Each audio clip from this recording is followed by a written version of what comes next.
sa among MIL nga subject. And here are our questions. How does media help you in your studies or daily life as a student? So as a student, media helps me a lot in my daily life, and also especially that nowadays there's a lot of news that are posted already in social media. It's, specifically on ABS-CBN, Sunstar, Philstar News.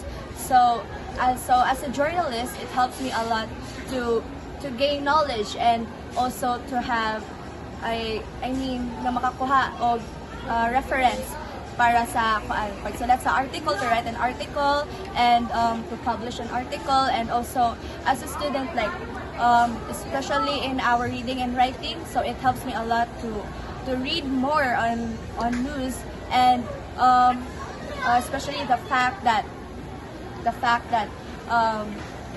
reading nowadays that according to basis, 24.8 million of Pinoys are functionally illiterate. So as a student, so I don't want to be a burden in our country, in our society. So by reading a lot of news, it helps my vocabulary, and also it helps me to be not functionally illiterate but a literate student. Thank you. Very well said. Our next question is, what negative effects of media have you noticed among students today? There's a lot of negative effects that students have. So it's a lot of negative effects that impacted students nowadays, especially that most students, most youth rather, rely on easily rely on fake news. So as also a member of youth, so it saddens me that daga na kayo mga students nga kanang although nga na sila education, but they lack knowledge, they lack knowledge of quality news. So gabi so sila sa mga news nga fake news. So ang mga students pud karon, mga youth pud, kung unsa ang nasa social media, mao po ng ilang awaton. So maski walay ilaha pud ginabuhat. So like gahatag pud sila og kanang pressure sa ilang parents nga para mapalit na nga butang, para for example and having an iPhone. So in social media there's a lot of youth nga gagamit og iPhone. So katong wala po yung iPhone nga gusto magpakanaa, gusto pod nga kanang gaselos pod sa tungod kay kanang mga 0.5 inana mga post nga kanang very quality kaayo, ang high quality kayong iPhone. So gina-pressure nila ang ilang parents without knowing nga kanang gaanam-anam na sila ka-burden sa ilang family due to what if they nga na sila financial problems. So inana, so as a student it saddens me, but for me to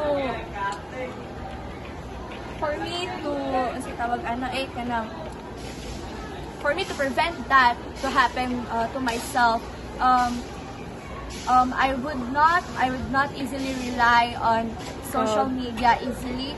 So like mag-base kita permi sa kung unsay tinuod gyud nga magawa sa balita, sa news, kay knowing news cannot only happen sa kanang magtan-aw ta sa TV, sa flat screen.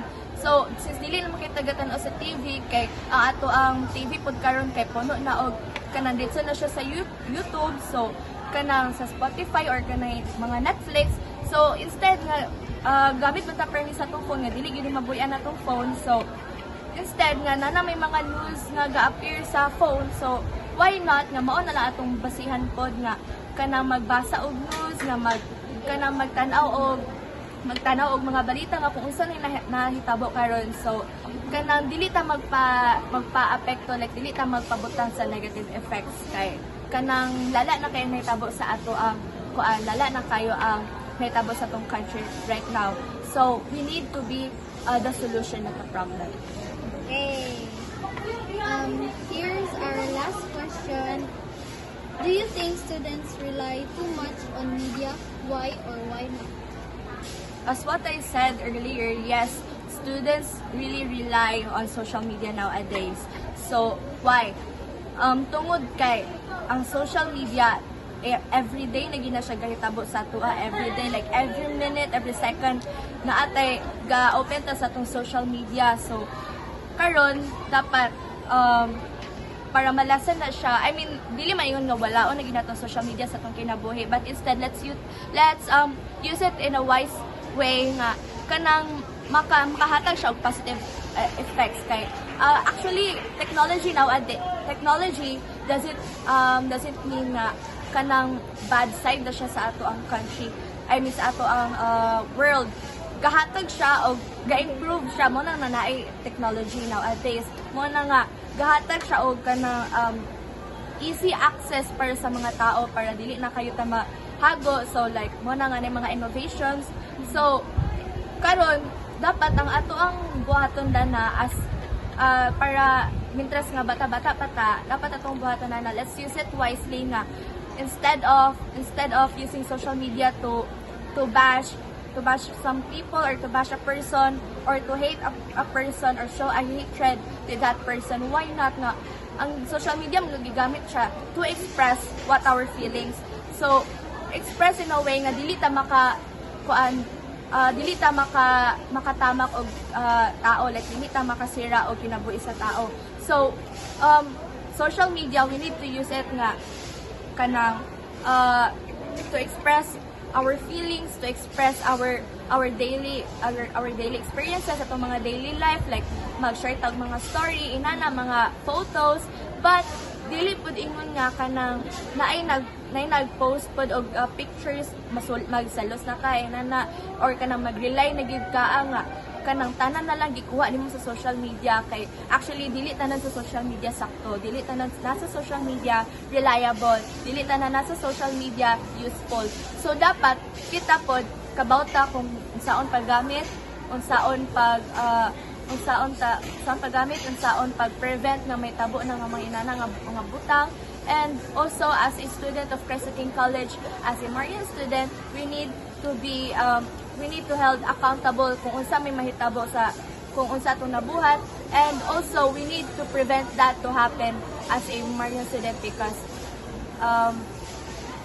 dapat we need to be modest in a way nga dili ta maka apekto sa laing tao, dili ta makagubad sa laing tao, dili ta makasira, and also nga para kanang makashare po ta og positive vibes sa ubang tao, makaspread ta og awareness sa ubang tao by using a reliable data pod magikan sa mga balita. Thank you. Wow. Really, really well said. Thank you so much, Mary. Hi. Thank you, Mary. I'm here with one of the students of St. Elizabeth. First question, how does media help you in your studies or daily life as a student? It helped me a lot in so many ways. For example, nowadays we communicate with our teachers using Messenger, so it is included in the media. It is a form of media that we use to gather information such as our lessons and activities. Second question, what negative effects of media have you noticed among students today? A lot of students kanang dali ra kayo ma-misinform kay tungod sa mag-rely na sila sa media. Do you think students rely too much on media? Why or why not? Yes, as I said earlier, mas daghan ang ma-misinform tungod sa ilang nag-rely sila sa social media.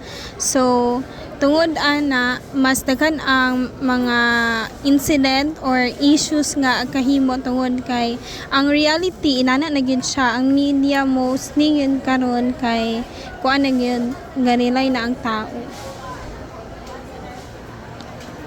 Thank you, ma'am. So we're here today, guys. This is the third person na amoy pangutan na about how to use social media. So So, the first one is, how does media help you in your studies or daily life as a student? Media helps me in understanding the topics that I fail to understand, and during discussions, especially in a more personal context, it helps me understand lessons from physics easier, which I have difficulty in understanding. Okay. And the second question is, what negative effects of media have you noticed among students today? As I've seen previously and through my own experience, I've seen that overdependence for media can be bad, especially through the use of social media. Students' priorities have not been in the proper order, with students usually procrastinating their work and prioritizing social media over their academics. And lastly, do you think students rely too much on media? Why or when? As I've said before, yes, I do think that over-reliance is a prevalent issue with students in media today. And not just students, but everything that exceeds that, from your common everyday person, working person, and to students, where people tend to prioritize social media over their academics or their proper priorities. So that's all, guys. Thank you for cooperation, sir. Alexander Miguel. Alexander Miguel. Mga magwakaila.